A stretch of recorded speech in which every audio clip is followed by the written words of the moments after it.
Welcome to Solvetic, your channel to always learn technology easily. Below in the description, you will find useful links we used in this video.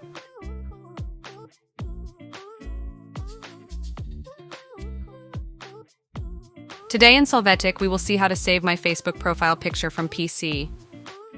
We start by opening our Facebook profile, then we click on the current profile image and then on See Profile Picture.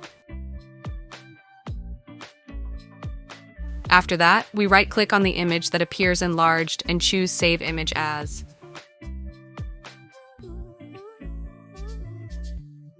Then, we choose a location and save our image.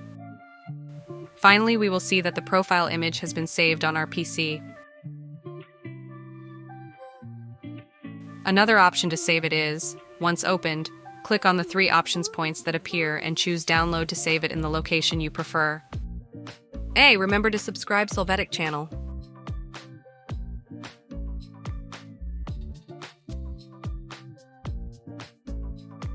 We hope it has been helpful for you. Here are links to watch more videos of your interest and subscribe to the Solvetic channel. Thank you.